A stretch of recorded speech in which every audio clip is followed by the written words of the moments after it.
तो पॉइंटर का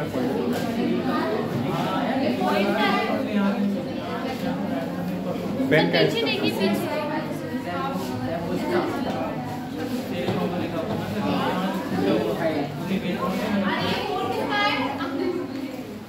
चलो बेटा। हेलो, आवाज आ रही है? स्टार्ट करते हैं फिर।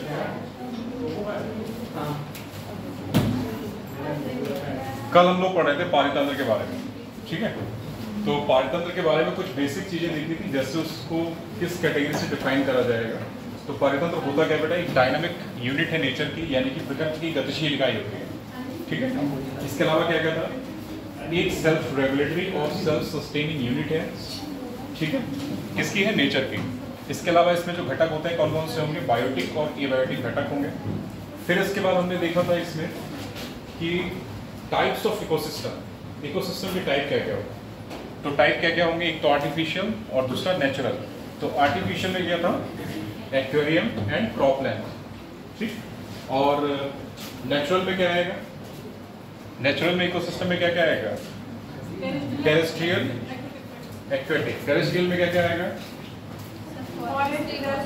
Forest, grassland and desert. Aquatic में मरीन, एस्चुरिन और फ्रेश वाटर। और फ्रेश वाटर को फर्दर हमने दो भागों में बांटा था, क्या क्या होंगे? लैंटिक और लोटिक। लैंटिक में क्या क्या आएगा? पॉन्ड यानी तालाब और झील, ठीक है, लेक्स। और लोटिक में क्या आएगा? नदियाँ, रनिंग वाटर। मतलब जो होगा, जितना रनिंग वाटर है वो किस में आएगा? लोटिक में आएगा। और जितना स्टैग्नेंट मतलब स्थिर पानी होगा वो किस में आएगा? लैंटिक में आएगा, ठीक है? तो एक एग्जाम्पल के तौर पे यहाँ देखो, अगर हम एक बात करें, एक पॉन्ड इकोसिस्टम बनाने की कोशिश करें यहाँ पे इस तरीके से,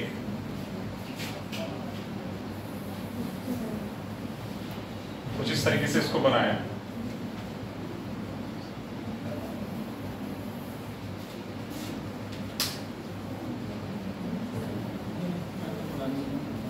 तो इसका सोर्स ऑफ एनर्जी क्या होगा? सोर्स ऑफ एनर्जी क्या होगा इसका? अगर ये पॉन्ड है, एक तालाब है, पॉन्ड इकोसिस्टम, एक मिनट बेटा,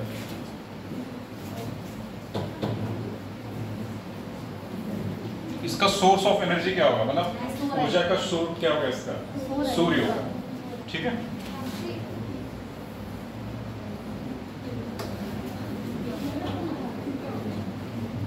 सोर्स ऑफ एनर्जी क्या होगा? सन, ठीक है? और हमें पता है कि यहाँ पे क्या होते हैं? फाइटोप्लैंक्टन्स होते हैं,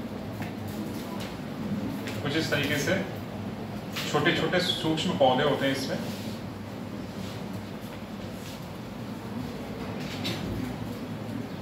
कुछ हल्के तैरते हुए भी होंगे इस तरीके से,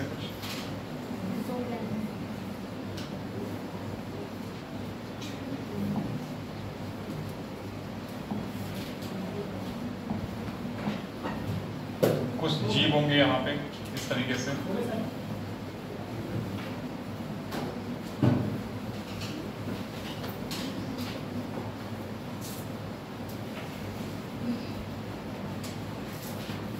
ठीक है? फिर क्या आएंगी? मछलियां होंगी यहाँ पे कुछ, मछली।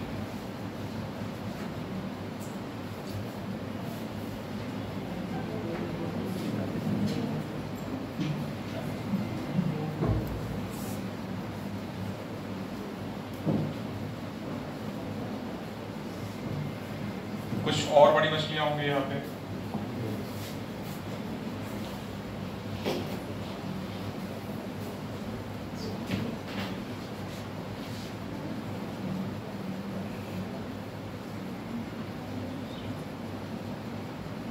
ठीक है? और ये क्या होगा? यहाँ पे पानी हो गया।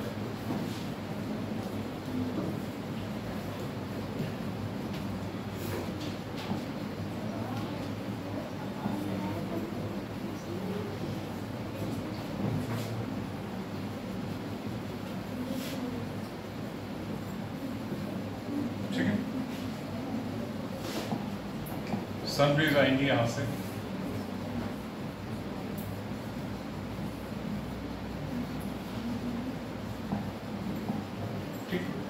तो यहाँ पे सोर्स ऑफ एनर्जी क्या होगा? सूर्य होगा। खाना कौन बनाएगा? जो ये छोटे छोटे पौधे हैं, ठीक है, ये खाना बनाएंगे। इनको खाएगा कौन? ये छोटे छोटे वाले जो जीव है ये खाएंगे।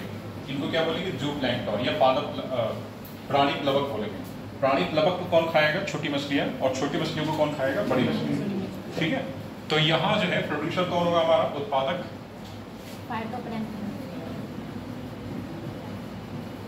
उत्पादक होगा फाइटोप्लैंक्टन, जिसे हिंदी में बोलेंगे पादप प्लवक।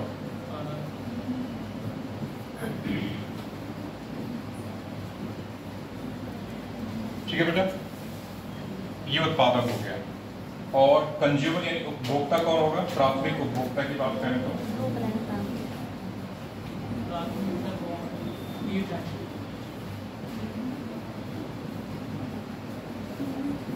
पादप प्लवक को खाने वाले प्राणी प्लवक।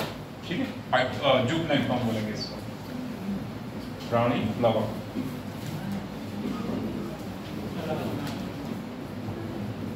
ठीक है, द्वितीयक उपभोक्ता क्या हो जाएगा?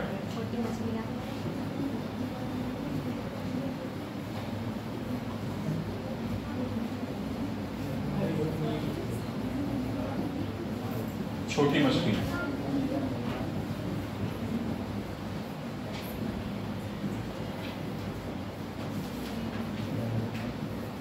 ठीक है, तृतीयक उपभोक्ता किसे कहोगे? बड़ी मछलियां।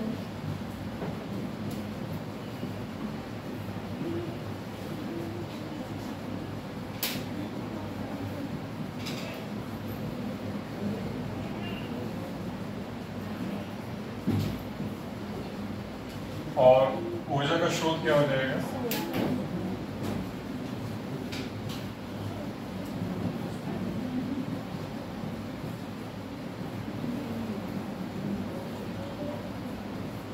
सूर्य। ठीक है, तो उत्पादक कौन होगा यहाँ पे? पादप प्लवक या फाइटोप्लैंक्टन। प्राथमिक उपभोक्ता क्या होगा? प्राणी प्लवक या जूप्लैंक्टन। द्वितीयक उपभोक्ता क्या होगा? छोटी मछलियां यानी स्मॉल फिशेस। तृतीयक उपभोक्ता क्या होगा? बड़ी मछलियां यानी लार्ज फिशेस। ठीक है, तो एक तरीके का ये हमारा एक पॉन्ड इकोसिस्टम है। और इसके कंपोनेंट क्या आ जाएंगे? कंपोनेंट यही सारे जो है ये लिखे हम लोग, ये कंपोनेंट है। ठीक है, तो इस तरीके से एक इकोसिस्टम जो है खुद को रेगुलेट करेगा और सस्टेन करेगा। रेगुलेट किस तरीके से करेगा? जाहिर सी बात है, अगर फाइटोप्लैंक्टन की आबादी ज़्यादा हो जाएगी तो उसको कौन खाएगा? जूप्लैंक्टन खाएगा। जूप्लैंक्टन की आबादी ज़्यादा होगी तो कौन खाएगा? Small fishes. ये ज़्यादा हो जाएंगे स्मॉल फिशेस तो कौन खाएगा? Large fishes. तो इस तरीके से खुद को रेगुलेट करेगा। सस्टेन का क्या मतलब होगा यहाँ पे? सूर्य की एनर्जी चूंकि इसको प्रति समय मिलेगी, हर समय मिलती रहेगी, प्रतिदिन मिलेगी, तो ये खुद को सूर्य के माध्यम से सस्टेन करेगा, बनाए रखेगा। अगर यहाँ पे सूर्य की हम ऊर्जा ना दें इसको, तो ये इकोसिस्टम हमारा नहीं चल पाएगा या डिस्ट्रॉय हो जाएगा, खत्म हो जाएगा। ठीक, तो इसके बारे में ये कुछ बेसिक बातें थी, थोड़ा सा लिखो फिर आएगा।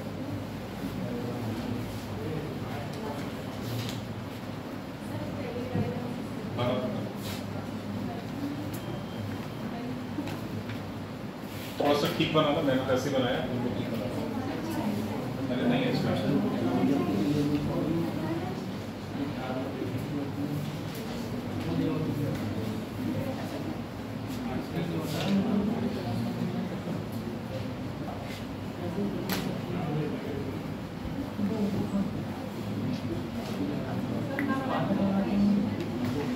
क्या नहीं बनाओ तभी कोई बात नहीं, बनाना तो बनाओ, कोई दिक्कत नहीं। बनाओगे तो तुम्हें कम से कम एक समझ मिल जाएगी कि हाँ क्या क्या हो रहा है, क्या क्या नहीं हो रहा है इसमें। उत्पादक कौन है, उपभोक्ता कौन है, इस तरीके से पता चल जाएगा। Okay done. सर अभी हमारा नहीं रहेगा।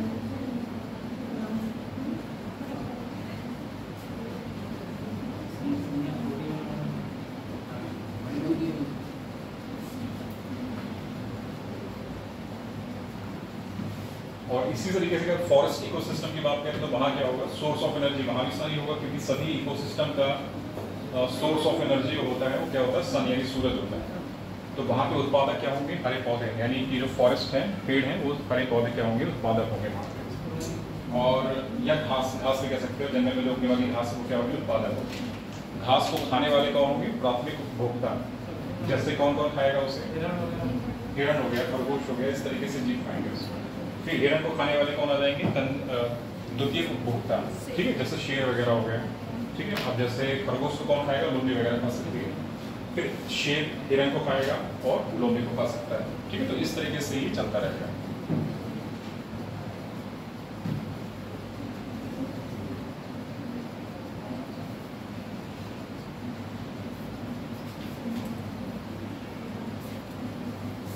शेर को कौन खाएगा?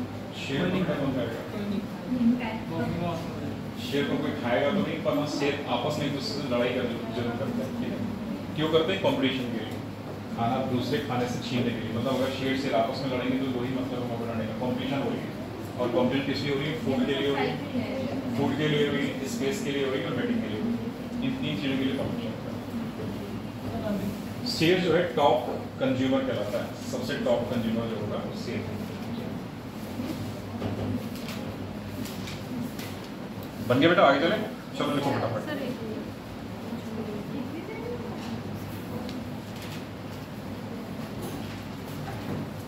पारितंत्र एक हेडिंग डालो छोटी सी, और इसके बारे में 2-3 बातें वो लिखो। पारितंत्र इकोसिस्टम। पारितंत्र प्रकृति की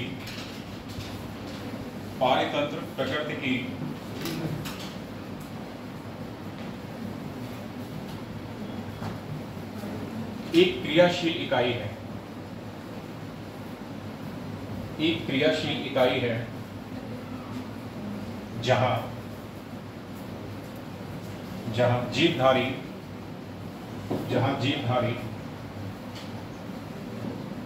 आपस में तथा आसपास के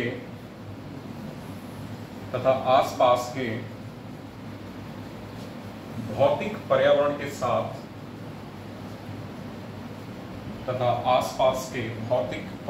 साथ पारस्परिक क्रिया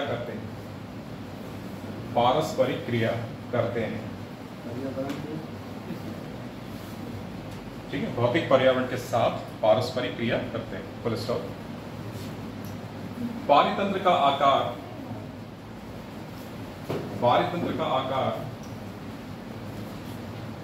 एक छोटे तालाब से लेकर एक विशाल जंगल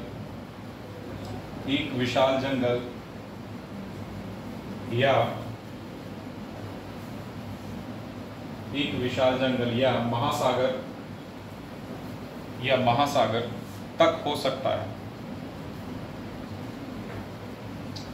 फुल स्टॉप। कई पारिस्थितिकी वैज्ञानिक, मतलब इकोलॉजिस्ट,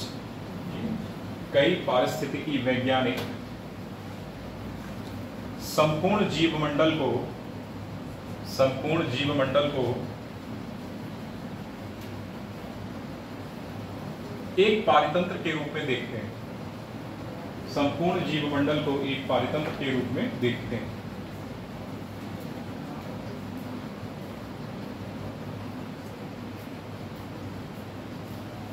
पैराग्राफ चेंज करो। अध्ययन की सुविधा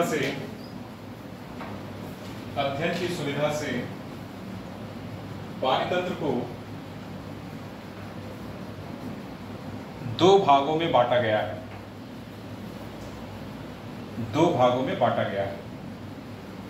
डैश नंबर 1 करके लिखो। स्थलीय पारितंत्र, और इंग्लिश में क्या लिखेंगे इसको? Terrestrial ecosystem. स्थलीय पारितंत्र, ब्रैकेट में लिखो टेरेस्ट्रियल इकोसिस्टम। नंबर 2 जलीय पारितंत्र, ब्रैकेट में एक्वेटिक इकोसिस्टम। अब इसको हम आगे नहीं लिखेंगे क्योंकि टेबल बनी हुई है, ठीक है, दोबारा नहीं लिखेंगे। आप लोग वहीं दोबारा बनाना चाहो तो बना लेना उसको।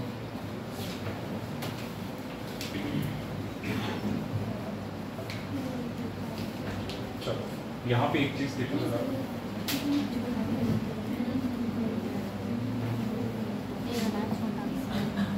देखो बेटा, अगला हमारा जो पॉइंट है स्टडी का वो है पारितंत्र की संरचना।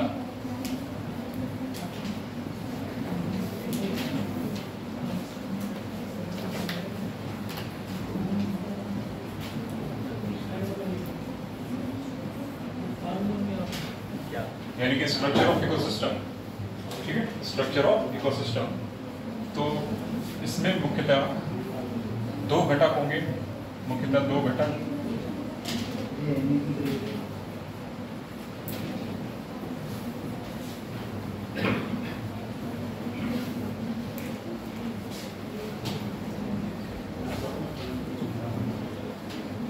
एबायोटिक और फिजिकल कंपोनेंट, ठीक है, फिजिकल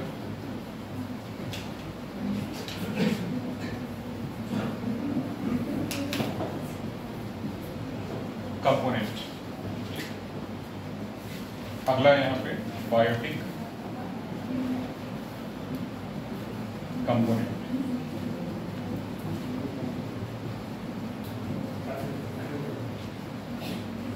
इसको अजैव या भौतिक घटक बोलेंगे हिंदी में, और इसको जैविक घटक बोलेंगे, ठीक है।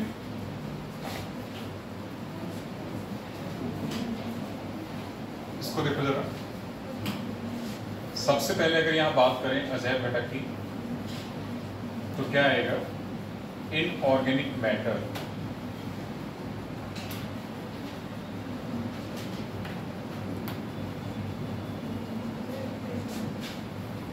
इनऑर्गेनिक मतलब अकार्बनिक पदार्थ, ठीक है, अकार्बनिक पदार्थ। और इसमें इनऑर्गेनिक में क्या क्या आएगा? कार्बन आ गया, हाइड्रोजन आ गया, ऑक्सीजन, कॉमा लगा देना, H2 एक साथ मत करना, नाइट्रोजन आ गया, सल्फर आ गया, फास्फोरस, कैल्शियम, मैग्नीशियम, इस तरीके से कई सारे, ठीक है। अगला क्या आएगा? Organic matter.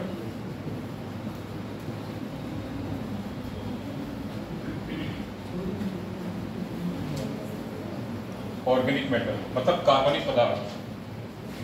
इसमें क्या क्या आएगा बेटा?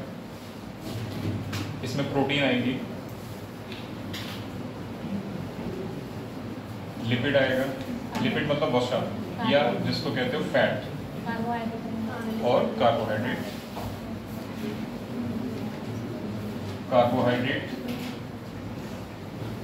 और क्या आएगा? विटामिन्स आएंगे और न्यूक्लिक एसिड। तो nucleic acid, nucleic acids, that is DNA and RNA।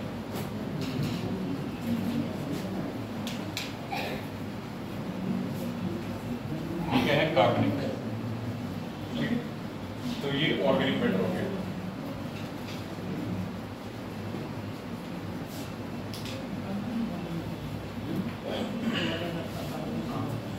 अब इनऑर्गेनिक मैटर और ऑर्गेनिक मैटर का आपस में क्या होता है? इंटर कन्वर्जन होता है, ठीक है।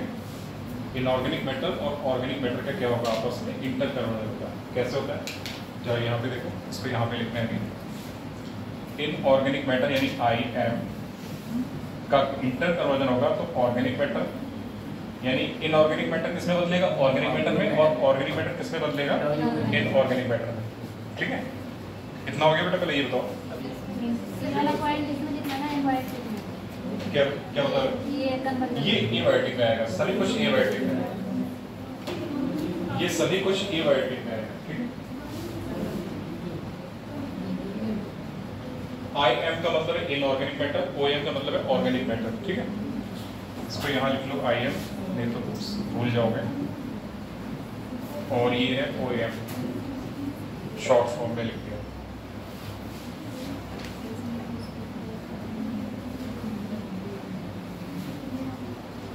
हो गया बेटा?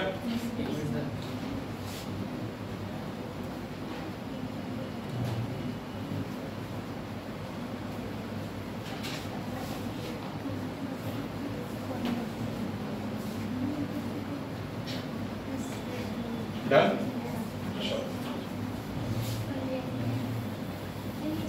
चलो देखो, हमने बात किया थी कि इनऑर्गेनिक मैटर ऑर्गेनिक में, और ऑर्गेनिक किससे बदलेगा? इनऑर्गेनिक में। कैसे बदलेगा? जैसे हम बात करते हैं CO2 और पानी, ठीक है। यहाँ पे प्लस सनलाइट।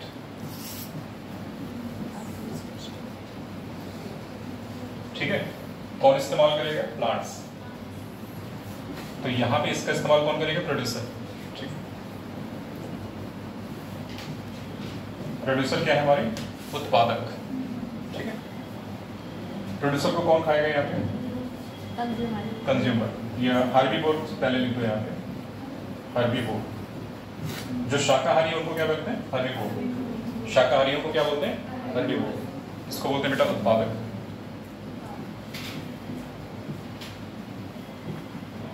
ये बोलते हैं शाकाहारी।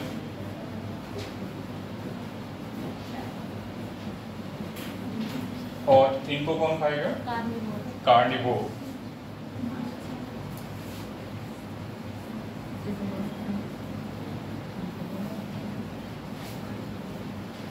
इसको मांसाहारी करो।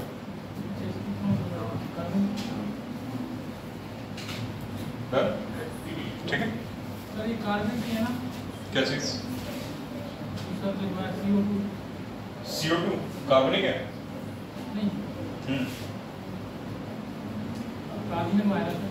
कैसे आएगा कार्बनिक में? बताओ। क्योंकि अकार्बनिक जो होता है सर उसमें कार्बन की अनुपस्थिति होती है। ये एक डेफिनेशन नहीं है कि केवल कार्बन की प्रेजेंस के आधार पर हम किसी को अकार्बनिक कहते हैं और उसको कार्बन की प्रेजेंस के आधार पर कार्बनिक कहते हैं। ऑर्गेनिक का मतलब क्या होता है? ऑर्गेनिक का मतलब होता है कि ऑर्गेनिज्म में फाउंड होने वाले, ऑर्गेनिज्म में पाए जाने वाले, जिससे कि उसका शरीर मिलके बना है, वो ऑर्गेनिक कंपाउंड कहलाता है। डेफिनेशन सुधारो पे रहते हैं। ठीक है, अकार्बनिक और कार्बनिक का डेफिनेशन क्या होता है? ऑर्गेनिक मीन्स ऑर्गेन का फॉर्म करने वाले। तो ऑर्गेन का फॉर्म करने वाले कौन होंगे? Protein, lipid, carbohydrate, nucleic acid. ठीक है, विटामिन्स, ये सारे क्या होंगे? कार्बनिक होंगे। ठीक है, CO2 कहीं भी डायरेक्टली क्या हमारी बॉडी में या किसी भी टिश्यू में पाई जाएगी? नहीं। रेस्पिरेशन में क्या होता है? CO2 एक्सेल करते हैं। ठीक है, और O2 इनहेल करते हैं, मतलब श्वास के माध्यम से अंदर लेते हैं। क्या CO2 किसी भी बॉडी ऑर्गन में इनकॉर्पोरेट होती है जाके? नहीं होती है। ठीक है, तो डेट्स भी वो ऑर्गेनिक नहीं है। ठीक, देखो प्रोड्यूसर हर्बीवोर और कार्निवोर, अगर ये इनकी डेथ होगी, डेथ एंड डिके मतलब सड़ जाए या मर जाए, जो भी है, डेथ एंड डिके, मर गए और सड़ गए, ऐसे हिंदी में बोलेंगे इसको। ठीक है, डेथ एंड डिके होगी। फिर जो ऑर्गेनिक मैटर बनेगा, डेथ एंड डिके के बाद क्या बनेगा? Organic matter. ठीक है,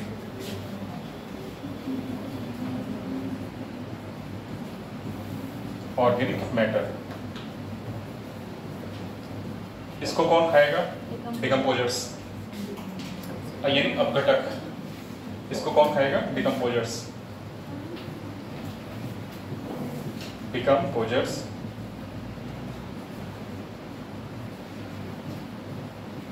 और इसको लिखते हैं अपघटक। ये क्या करेंगे? इनऑर्गेनिक मैटर बना देंगे इसको। ठीक है, और यहीं से यह बन जाएगा इनऑर्गेनिक मैटर।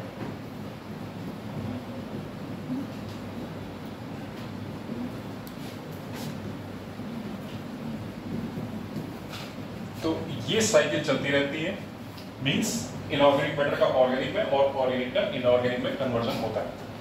क्लियर?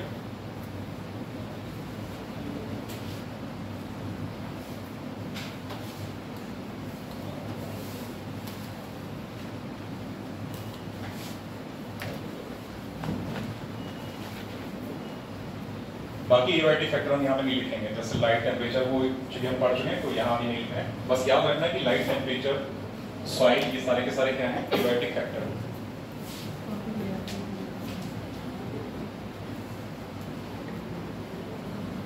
ये बेटा सभी के सभी हम एबायोटिक या फिजिकल कंपोनेंट के तहत पढ़ रहे हैं। ठीक है, बायोटिक कंपोनेंट की बात नहीं की हमने भी, सारा का सारा क्या है? एबायोटिक यानी फिजिकल कंपोनेंट के तहत हमने पढ़ा है। हो गया? बिठा दें।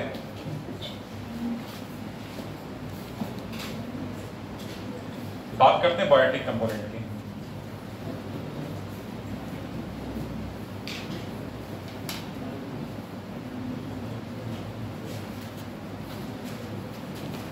यानी कि जैव घटक। ठीक है,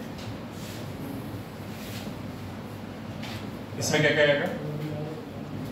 इसमें आएगा प्रोड्यूसर। बातें मत करो। प्रोड्यूसर, ठीक है। प्रोड्यूसर को एक चीज और कहते हैं, ऑटोट्रॉफ्स। प्रोड्यूसर को क्या बोलेंगे? ऑटोट्रॉफ्स।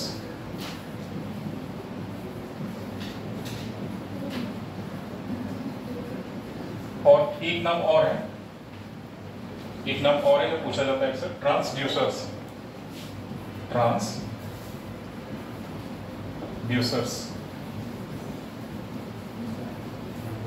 ठीक है।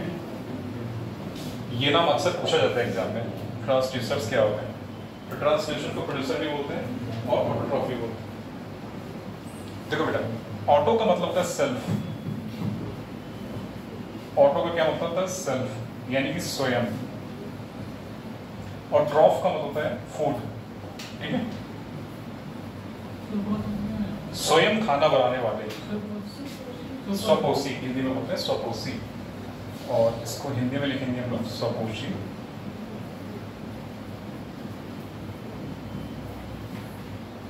ठीक है, स्वपोषी कहलाते हैं। इनके नाम याद रखना है। प्रोड्यूसर क्या कहते हैं? इसको ऑटोट्रॉफ्स भी बोलते हैं, ट्रांसड्यूसर्स भी बोलते हैं, ठीक है। इसमें क्या क्या आ जाएगा एग्जाम्पल के तौर पे? ग्रीन प्लांट्स, हरे पौधे। ग्रीन क्यों लिखेंगे? क्योंकि जो पौधा मर गया वो तो नहीं करेगा ना फोटोसिंथेसिस, उसमें जीवन होना चाहिए, ठीक है। इसके अलावा क्या क्या होते हैं? कुछ बैक्टीरिया होते हैं जिनको क्या बोलते हैं? फोटोसिंथेटिक बैक्टीरिया, यानी प्रकाश संश्लेषी बैक्टीरिया।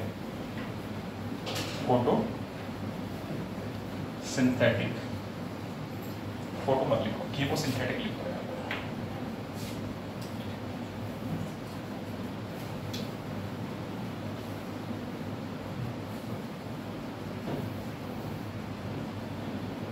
इसको लिखो कीमोसिंथेटिक बैक्टीरिया।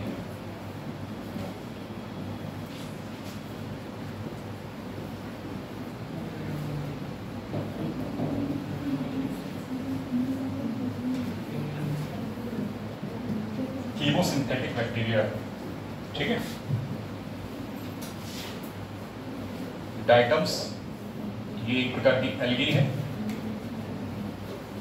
ठीक है। ये क्या है? एक प्रकार की एल्गी। एल्गी मतलब शैवाल।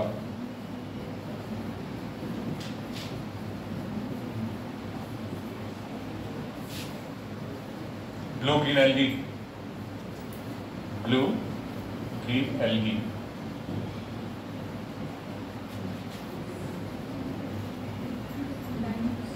नील हरित शैवाल बोलते हैं, नील हरित।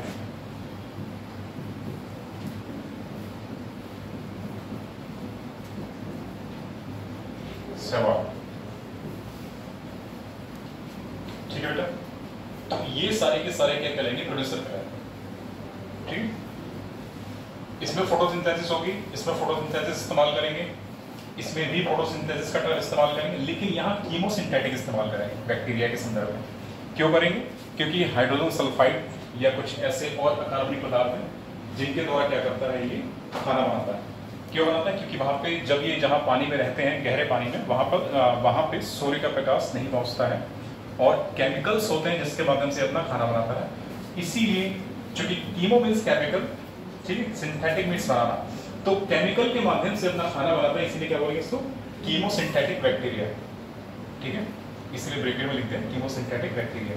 और ये सारे के सारे क्या होते हैं? प्रोड्यूसर्स या ऑटोट्रॉफ्स। क्लियर? इतना हो गया? बेटा दे।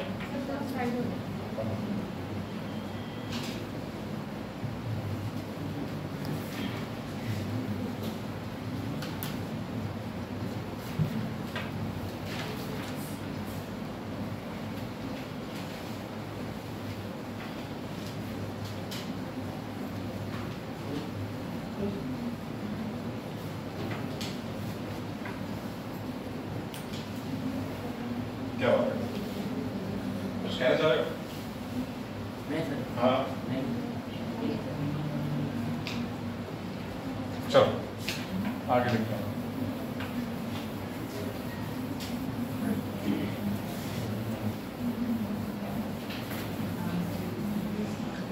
अगला बायोटिक कंपोनेंट क्या है हमारा? Macro consumer. मैक्रो कंज्यूमर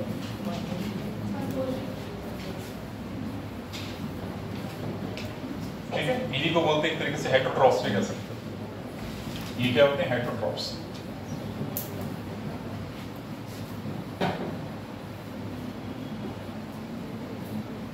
ठीक है,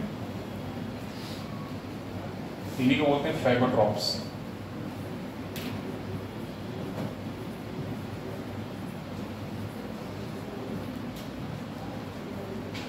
ठीक है, इसमें कौन कौन आएगा?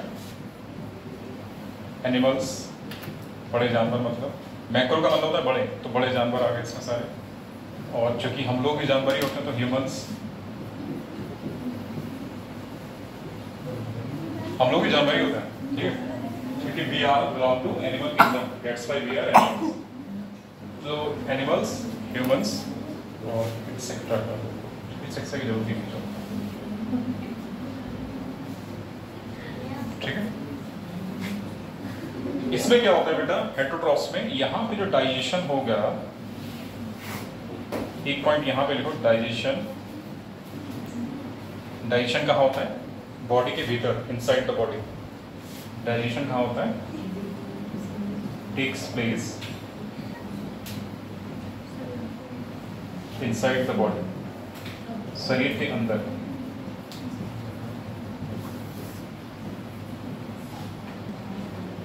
ठीक है, जाहिर सी बात है, मानव में डाइजेशन अंदर ही होगा, बाहर तो नहीं होगा, सभी जानते हैं। ऐसे एनिमल्स जो अदर एनिमल्स, उनमें भी क्या होता है? डाइजेशन शरीर के अंदर होता है। ठीक है, तो डाइजेशन टेक्स प्लेस, मतलब डाइजेशन होता है शरीर के अंदर। ठीक है,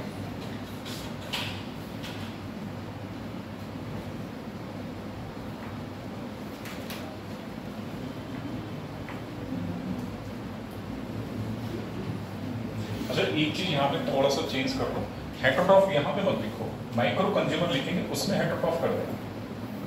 ठीक है, क्योंकि हेटरोट्रॉफ हमें चाहिए वहां पे भी। तो यहाँ पे हेटरोट्रॉफ जो है मिटा दो, केवल फैगोट्रॉप्स लिखा रहने दो। जो फैगोट्रॉप्स है केवल इसे लिखा है, हेटरोट्रॉप्स मिटा दो यहाँ से। ठीक है, परपोषी बोलेंगे बिल्कुल।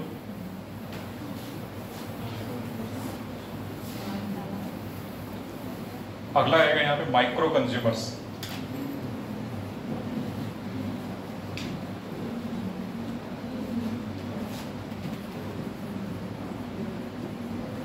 यहाँ पे लिख दो हेटरोट्रॉप्स।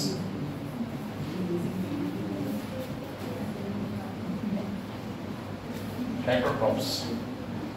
माइक्रो कंज्यूमर्स में क्या क्या आएंगे?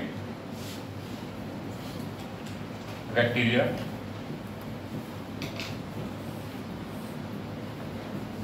ठीक है, फंजाई यानी कवक, इसको कवक बोलते हैं। और क्या है? एक्टिनोमाइसीट्स,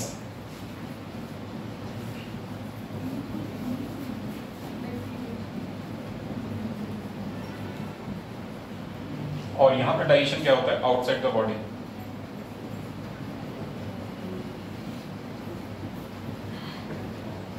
डाइजेशन क्या होता है? शरीर के बाहर।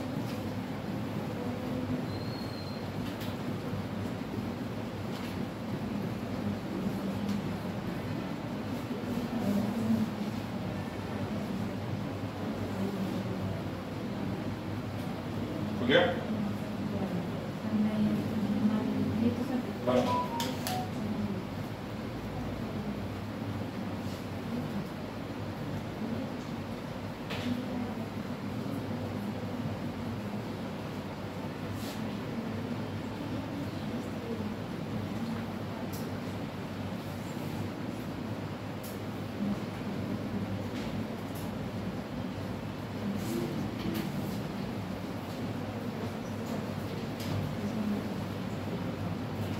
हो गया? अच्छा यहाँ पे एक चीज और याद रखना है, बैक्टीरिया, फंजाई, एक्टिनोमाइसीट्स, इनके लिए, इनको कॉमनली क्या बोलते हैं? डेट्रीवोर्स भी कहते हैं। डेट्रीवोर्स भी बोला जाता है, अभी आगे पढ़ेंगे हम लोग। ठीक है, इनको डेट्रीवोर्स कहते हैं, इतना अभी याद रखो।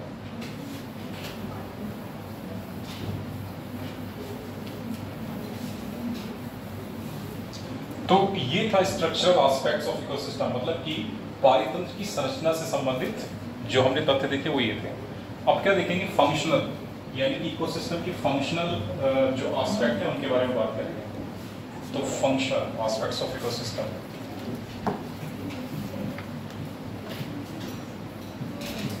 Functional aspects of ecosystem.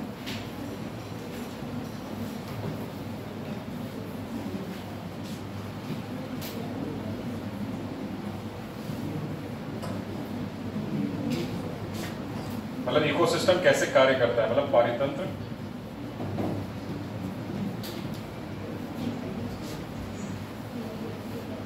के कार्यात्मक पहलू।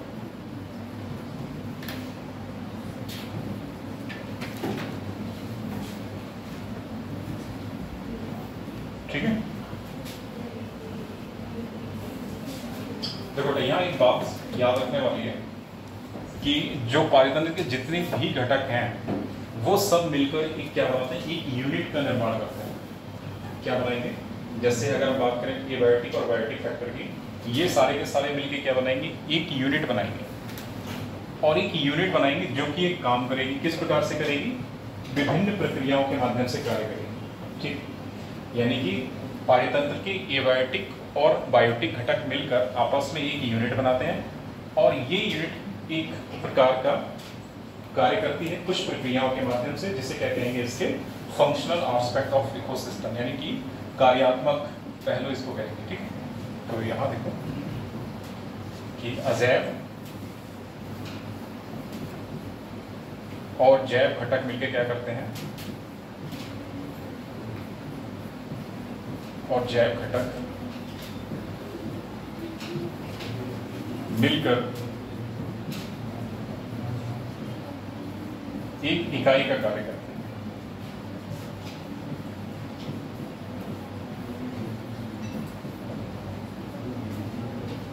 इकाई का कार्य करते हैं।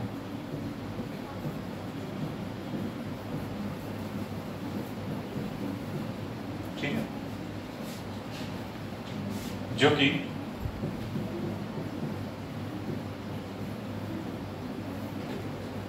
विभिन्न प्रक्रियाओं के माध्यम से देखा जा सकता है।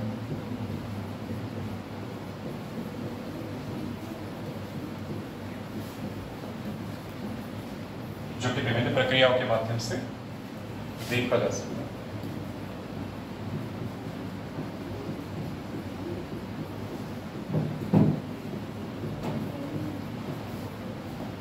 क्या क्या प्रक्रिया होगी, उनके नाम याद करने में यहाँ पे पहला है प्रोडक्टिविटी,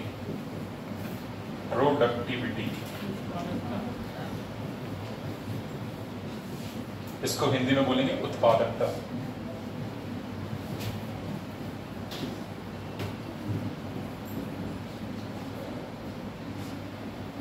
अगला है एनर्जी फ्लो,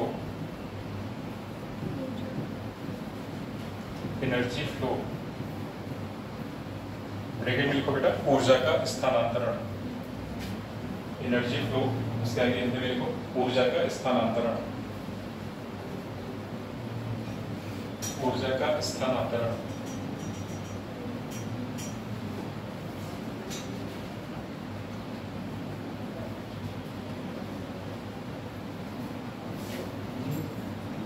एनर्जी फ्लो, ऊर्जा का स्थानांतरण। तीसरा है डिकम्पोजिशन,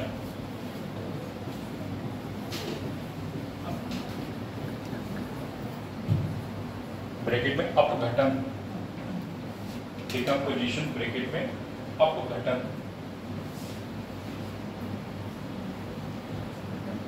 और चौथा है अपघटन, न अपघटन। चौथा है न्यूट्रिएंट साइक्लिंग,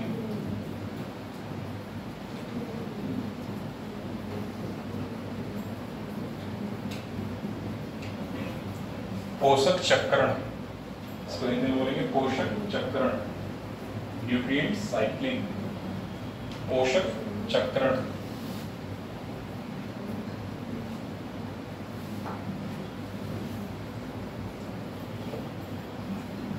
ठीक, Done?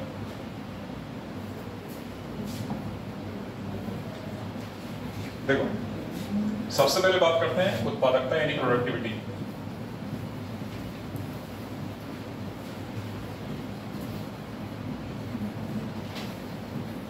क्या होता है? बायोमास के उत्पादन की दर। क्या होता है ये? बायोमास या ऑर्गेनिक मैटर के उत्पादन की दर क्या कहलाएगी? उत्पादकता। दूसरे शब्दों में कहें तो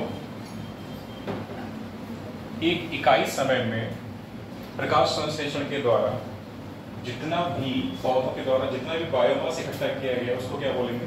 प्रोडक्टिविटी। एक इकाई समय में प्रकाश संश्लेषण के द्वारा पौधों ने जितना भी ऑर्गेनिक मैटर या बायोमास इकट्ठा किया है उसको क्या बोलेंगे? प्रोडक्टिविटी। ठीक है, तो इसमें यहाँ पे सीधे सीधे एक लाइन में लिखो, rate of generation of biomass. Rate of generation सूक्ष्म जीव का ऑफ बायोमास। सूक्ष्म जीव की जन्म दर। हाँ? सूक्ष्म जीव यहां पे कहां से आ गया? Rate of generation of biomass, या बायोमास के लिए एक और टर्म इस्तेमाल होता है, उसको बोलते हैं ऑर्गेनिक मैटर। ठीक है, बायोमास क्या है हमारा? Organic matter.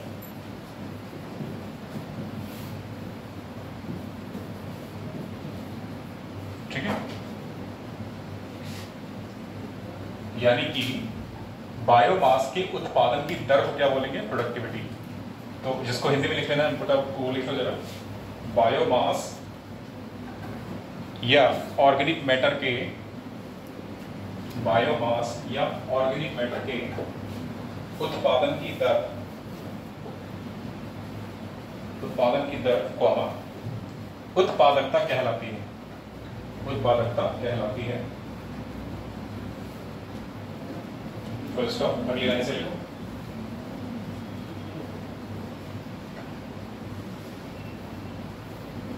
इकाई समय में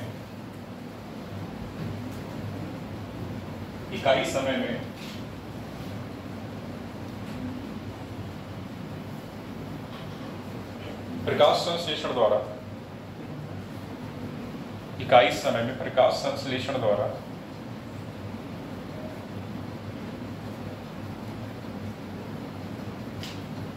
पौधों के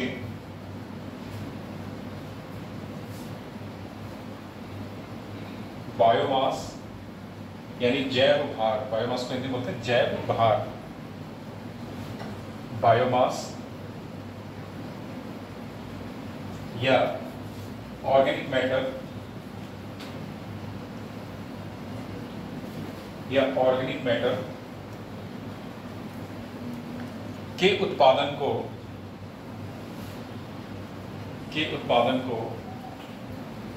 उत्पादकता कहा जाता है। के उत्पादन को उत्पादकता कहा जाता है। ठीक, तो rate of generation of biomass. ठीक, तो ये दो तरीके का होता है।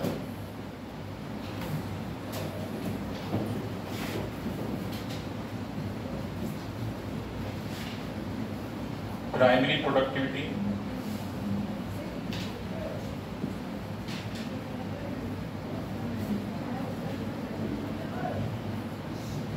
यानी कि प्राथमिक उत्पादकता,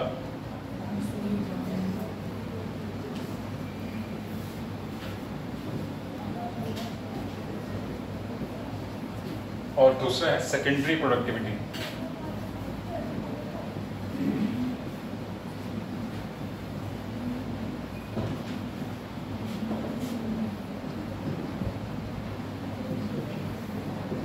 इसको बोलते हैं द्वितीयक उत्पादकता।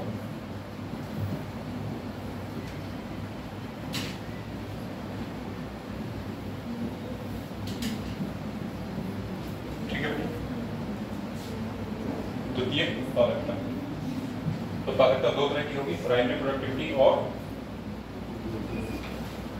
एक मिनट सॉरी यहाँ ग्रास प्रोडक्टिविटी का नहीं, ठीक है ये रहता तो ग्रॉस के बाद में, ठीक है। सेकेंडरी प्रोडक्टिविटी, प्राइमरी प्रोडक्टिविटी और सेकेंडरी प्रोडक्टिविटी। तो प्राइमरी प्रोडक्टिविटी कुछ नहीं है, सिंपली क्या है, rate of generation of biomass during photosynthesis. Photosynthesis के दौरान जो बायोमास के उत्पादन की दर है वो क्या कहलाती है, प्राइमरी प्रोडक्टिविटी कहलाती है। ठीक, तो लिख लो यहाँ पे प्राइमरी प्रोडक्टिविटी में लिख दो।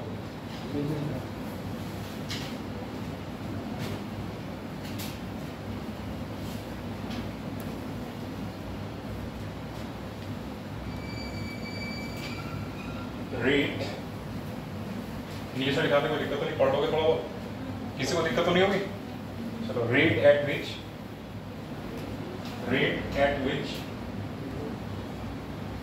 यानी रेट मतलब दर, rate at which biomass oblique करके organic matter, biomass oblique organic matter is produced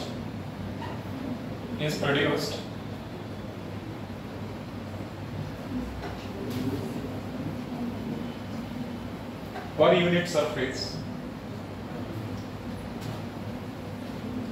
is produced per unit surface per unit time, per unit surface per unit time, per unit, per unit surface per unit time during photosynthesis, during photosynthesis, during photosynthesis। ठीक है, paragraph बदल ली। प्राथमिक उत्पादकता दो प्रकार की होती है। प्राथमिक उत्पादकता लिखा ही नहीं है, आज लोग नहीं लिख पा रहे हैं। अच्छा, तो ये इसमें कोई दिक्कत नहीं, बताओ कल, ये बताओ मुझे, इसमें तो कोई दिक्कत नहीं है, rate of generation of biomass, ठीक है। आधा नहीं लिख पाएंगे, आधे लोग। किसने किसने लिखा, किसने किसने लिखा, किसी ने नहीं लिखा, आधे लोग लिख पा रहे हैं, आधे लोग नहीं लिख पाएंगे। तुमने नहीं लिखा और किसने नहीं लिखा? अरे बहुत तो आप तो बताओ, मैं दोबारा लिखवाऊंगा ना। नहीं, जिसने नहीं लिखा है मैं दोबारा बताऊंगा, जिसने नहीं लिखा मैं दोबारा बताऊंगा। और बताओ, चलो चलो हिंदी में डाउट क्लियर करो। नहीं बिल्कुल ठीक है, अगर नहीं समझ में आ रहा तो बताओ। देखो बेटा,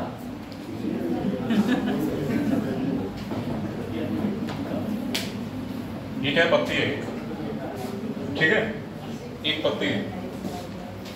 जितने एरिया पे इस पे क्या गिरेगी, सनरेज यानी कि सूर्य की किरणें गिरेंगी, मानो हमने इतनी सरफेस पे इसके क्या कर रही है, प्रकाश गिर रहा है यहाँ पर,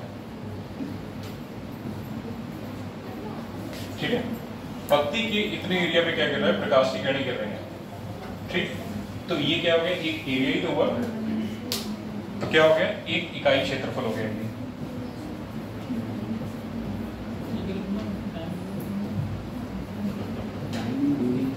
इकाई क्षेत्रफल हो गया, ठीक है। इकाई क्षेत्रफल हो गया तो जाहिर सी बात है, जो ये पत्ती है ये क्या बनाएगी, है प्रकाश संश्लेषण की प्रक्रिया करेगी, ठीक है। क्या करेगी, प्रकाश संश्लेषण करेगी। यहाँ पे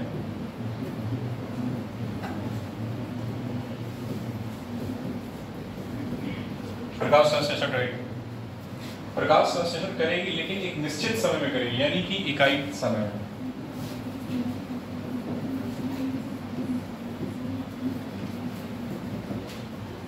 ठीक है। क्या बनाएगी, बायोमास बनाएगी, जैव भार बनाएगी, यही तो है, यही तो बोला है। इकाई क्षेत्रफल में प्रकाश संश्लेषण के माध्यम से इकाई समय में जैव भार का बनना क्या कहलाएगा, प्रोडक्टिविटी कहलाती है, ठीक है। इकाई क्षेत्रफल में प्रकाश संश्लेषण के द्वारा इकाई समय में जैव भार का बनना क्या कहलाएगा, प्रकाश प्रोडक्टिविटी कहलाएगी। लिख लो, ऐसे लिख लो, और क्या लिखो, इकाई क्षेत्रफल में, इकाई क्षेत्रफल में प्रकाश संश्लेषण द्वारा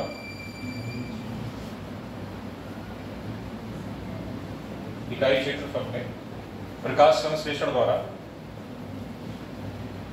इकाई समय में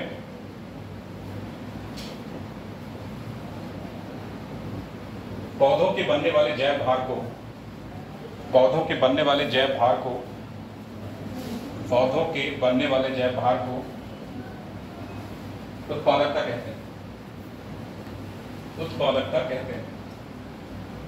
अब ठीक है, अब तो नहीं है किसी को डाउट? सामने देख के बताओ, अब तो नहीं है डाउट? अभी भी है?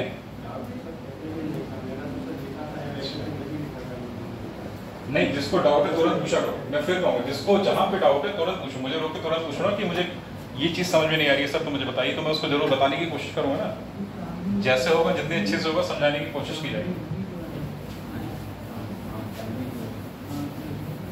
पैराग्राफ बदल के लिखो। प्राथमिक उत्पादकता दो प्रकार की होती है। प्राथमिक उत्पादकता दो प्रकार की होती है। देखो, कुछ टर्म्स ऐसे हैं जिसमें मैं कुछ कर नहीं सकता, वो तुमसे पूछेगा ही इंग्लिश में, ठीक है?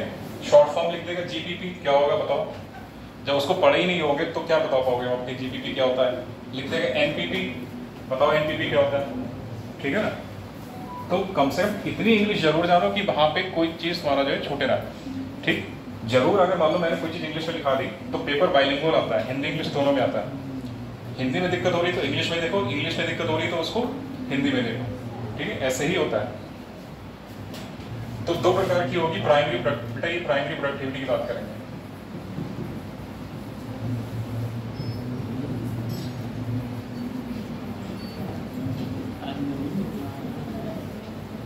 ठीक है, तो ये होगी ग्रॉस प्राइमरी प्रोडक्टिविटी।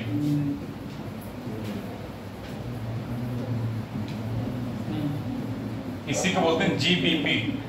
क्या बोलेंगे शॉर्ट फॉर्म में इसको? जीपीपी। हिंदी वाले देखो, सकल प्राथमिक उत्पादकता। सकल प्राथमिक उत्पादकता। ग्रॉस का मतलब होता है सकल, ठीक है? जैसे जीडीपी पढ़ते हो ना, जीडीपी सकल घरेलू उत्पाद, तो वैसे ये भी है सकल प्राथमिक उत्पादकता।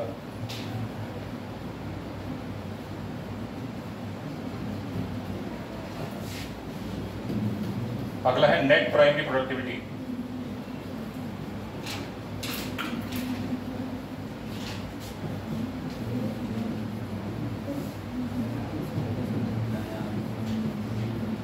इसको बोलते हैं एनपीपी। एनपीपी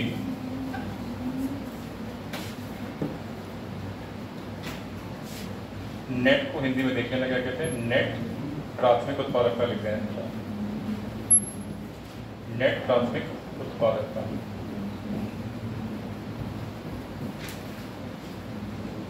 ठीक है,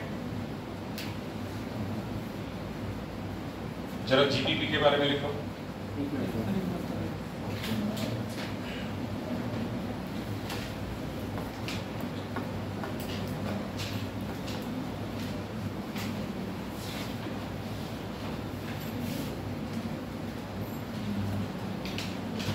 जीपीपी यानी ग्रॉस प्राइमरी प्रोडक्टिविटी या सकल प्राथमिक उत्पादकता के बारे में लिखो। प्रकाश संश्लेषण के दौरान, प्रकाश संश्लेषण के दौरान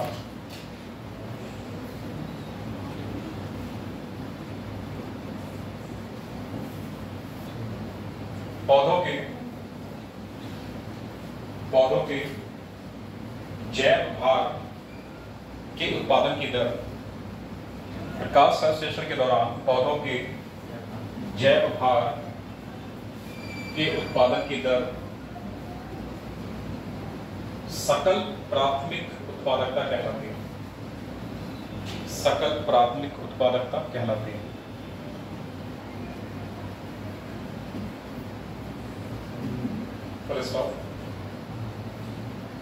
इसे लिखो।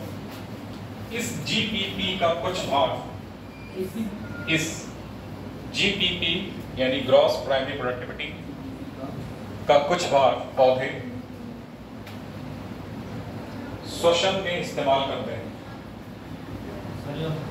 इस जीपीपी का कुछ भाग पौधे श्वसन में इस्तेमाल करते हैं, श्वसन में इस्तेमाल करते हैं। ठीक है बेटा, इस जीडीपी का कुछ भाग पौधे श्वसन में इस्तेमाल करते हैं। Number 2, net primary productivity, net primary productivity bracket में एनपीपी। ठीक है, इसमें लिखो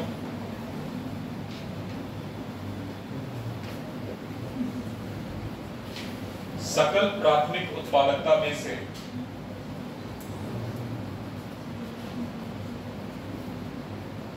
सकल प्राथमिक उत्पादकता में से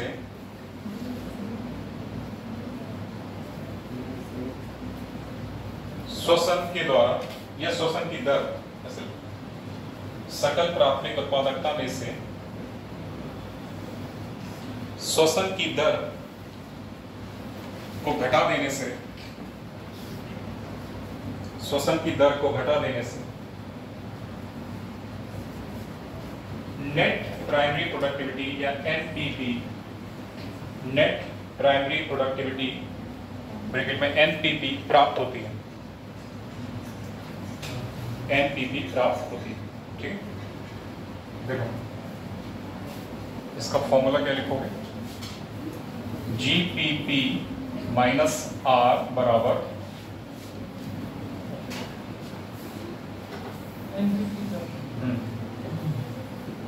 जीपीपी माइनस आर बराबर एनपीपी। ये आर क्या है, श्वसन या रेस्पिरेशन।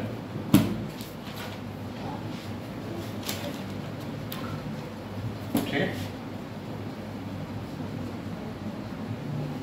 इसको स्क्वायर ब्रैकेट में बंद करो, ऐसे करके उत्पादकता के तहत जितने भी ये टर्म्स आ रहे हैं ना, सारे के सारे इंपॉर्टेंट हैं, एग्जाम के पॉइंट ऑफ व्यू से बहुत इंपॉर्टेंट है, पूछे जाते हैं इकोलॉजी में अक्सर। ये फॉर्मूला भी एक आध बार पूछा गया है, जीपीपी माइनस आर बराबर एनपीपी क्या है, किससे संबंधित है, तो इस तरीके से पूछा जाता है। ठीक, तो जीपीपी माइनस आर बराबर क्या हो जाएगा, एनपीपी। अगली लाइन से लिखो,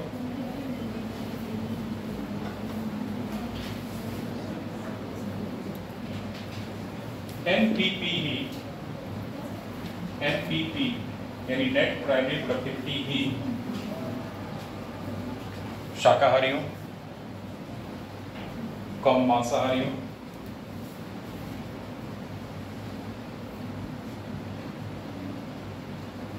कम सर्वाहारियों यानी ऑम्निवोर, कम सर्वाहारियों के लिए उपलब्ध होती, के लिए उपलब्ध होगी।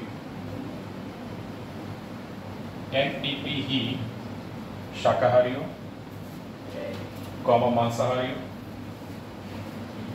तथा सर्वाहारियों के लिए उपलब्ध होती है।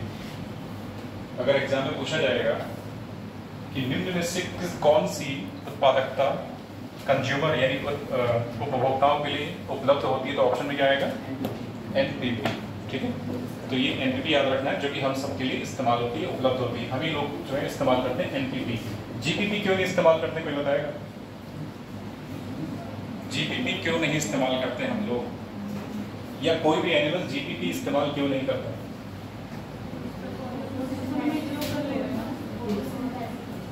बताओ, जोर से बताओ। पौधे क्या करते हैं, श्वसन में इस्तेमाल करते हैं उसका ना, ये लिखा था ना, श्वसन खुद, पौधे भी तो श्वसन करेंगे ना।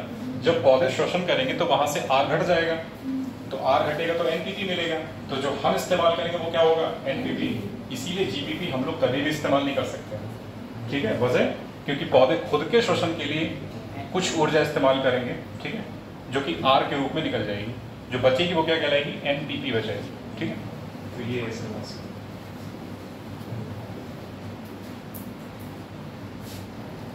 अगला देखो, द्वितीयक उत्पादकता, नंबर 2, द्वितीयक उत्पादकता।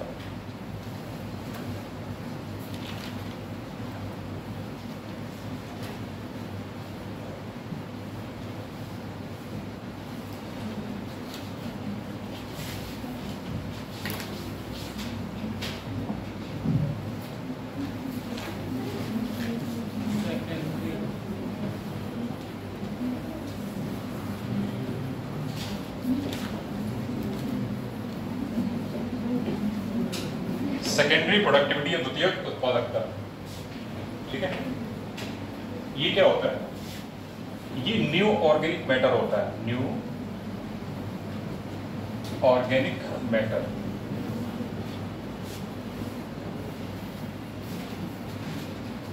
प्रोड्यूस बाय, किसके द्वारा बनता है ये? Produce by consumers.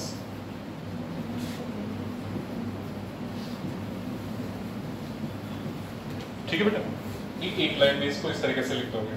क्या होता है? न्यू ऑर्गेनिक मैटर होता है जिसे कौन बनाता है? उपभोक्ता बनाता है। ठीक है, नया जैव भाग, हिंदी वाले लिखो चाहो, नया जैव भाग जिसे उपभोक्ता बनाता है। नया जैव भाग जिसे उपभोक्ता बनाता है। और कैसे बनाते हैं? एनपीपी के माध्यम से। ठीक है, क्योंकि जब तक उनको एनपीपी नहीं मिलेगी तब तक वो अपना नया जैव भाग नहीं बना पाएंगे। ठीक है, तो ये भी याद रखना है। हाँ, new organic matter produced by consumers using NPP. अगर जिसको लिखना है तो यहाँ पे लिख दो यूजिंग एनपीपी, यूजिंग एनपीपी। बस उपभोक्ताओं द्वारा, जो हिंदी में लिखना है वो लिख दो, उपभोक्ताओं द्वारा एनपीपी का इस्तेमाल करते हुए, उपभोक्ताओं द्वारा एनपीपी का इस्तेमाल करते हुए बनाया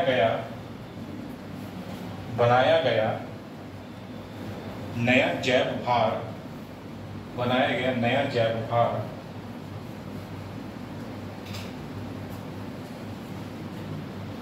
द्वितीयक उत्पादकता कहलाता है।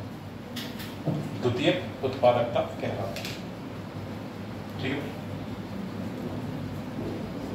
यहाँ पे एक चीज और है, थोड़ा सा वो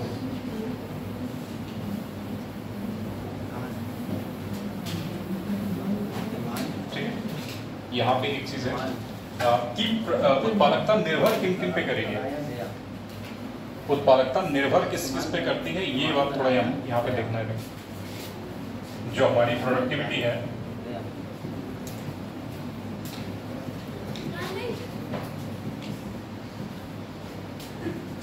डिपेंड्स ऑन, मतलब है निर्भर किन पे करेगी, अब ये देखना है थोड़ा सा।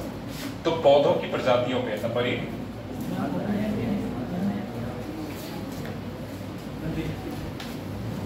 पौधों की प्रजाति पे,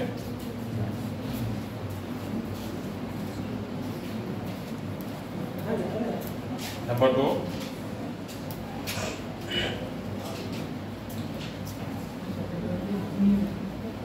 प्रकाश संश्लेषण क्षमता पर, नंबर 2 प्रकाश संश्लेषण क्षमता पर,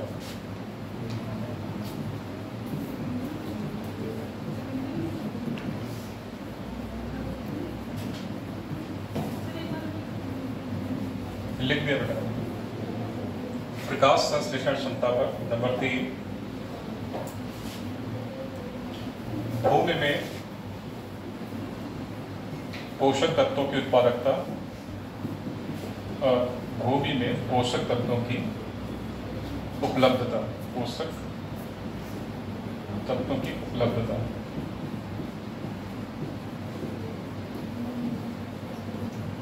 और किस पर डिपेंड करेगी? मृदा के प्रकार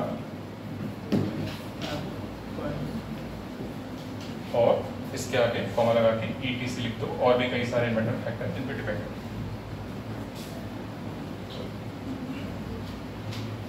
प्रोडक्टिविटी डिपेंड करेगी तो किन पे करेगी?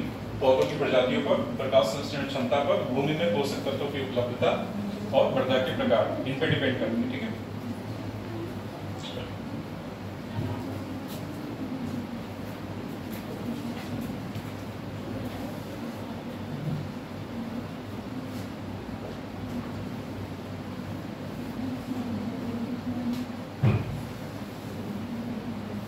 इसमें एक लास्ट है यूनिट ऑफ प्रोडक्टिविटी।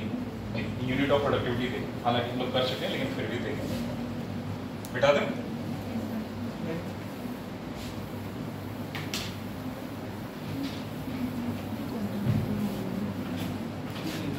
उत्पादकता की इकाई क्या होती है?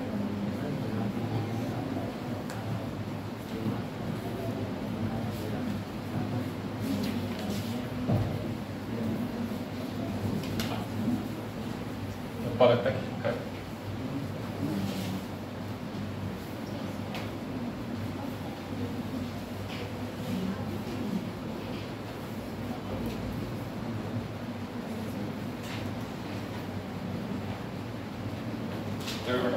सीधे सीधे इसको ऐसे लिख लो, मास per unit surface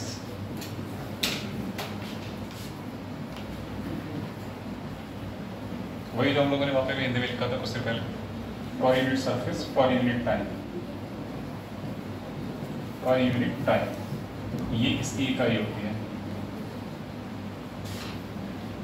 mass per unit surface per unit time उत्पादकता की क्या होती है? इकाई होती है। और ये क्यों निर्धारित की गई है?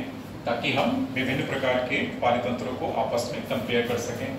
किस संदर्भ में? उत्पादकता के संदर्भ में। ठीक है, ये इकाई इसलिए निर्धारित की गई बेटा ताकि हम विभिन्न पारितंत्रों की उत्पादकता के संदर्भ में उनको या उनकी तुलना कर सकें। ठीक है, इसलिए बनाएंगे।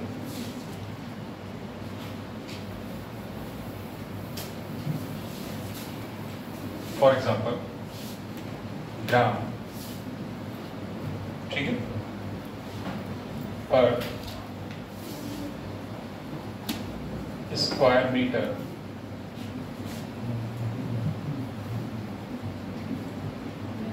पर डे, ये एग्जाम्पल के तौर पे। मतलब अगर हम बात करें ग्राम में, यानी कि हमने अगर 200 ग्राम बायोमास जनरेट किया पर स्क्वायर मीटर, यानी मीटर के हिसाब से वर्ग मीटर में, और एक दिन में, तो वो क्या कहला रही है? उत्पादकता की इकाई। इसको दूसरे फॉर्म में भी लिखा जा सकता है, किलो कैलोरी, ठीक है, metre square per metre square per year, kilo calorie per metre square per year. हाँ बेटा, कुछ भी कर सकते हो, बस समय याद रखो। समय चाहे यहाँ पे मिनट दिया हो, सेकंड दिया हो, साल दिया हो, उससे मतलब नहीं है, बस तुम्हें यूनिट टाइम बता दें कि पर यूनिट टाइम। ठीक है, ऐसे ही मास हमने यहाँ पे ग्राम कर दिया, तुम उससे किलोग्राम करो, चाहे कितने भी बढ़ाते जाओ, वो तुम्हारे ऊपर है। क्विंटल करो, कुछ भी करो। किलो कैलोरी, सिंपली यहाँ पे कैलोरी लिख दो या किलो कैलोरी लिख दो, लेकिन यूनिट नहीं बदलनी चाहिए। कहने का मतलब ये, ठीक है ना, यूनिट नहीं बदलनी चाहिए। ठीक है ना, तो ये इसकी यूनिट है। कभी कभी ऐसे ही पूछ लिया जाएगा, जैसे ये है ना कि इसको जरा बताइए क्या है ये किसकी इकाई लिखी हुई है। अगर पूछा जाएगा कि जो दी हुई इकाई है ये किसको निरूपित कर रही है, तो ऑप्शन में कई सारे ऑप्शन दिए होंगे, उनमें क्या मिलेगा? एक उत्पादकता भी लिखा होगा, तो आप उत्पादकता को वहां पे टिक करोगे कि ये उत्पादकता की इकाई है। ठीक है, अगर इस फॉर्म में दिया होगा तब भी उत्पादकता की, अगर इस फॉर्म में दिया है तब भी क्या होगा? उत्पादकता की इकाई होगी। ठीक है बेटा, तो ये तो था उत्पादकता के बारे में।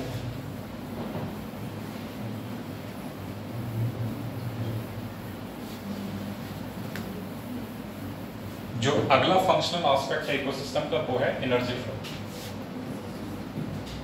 एनर्जी फ्लो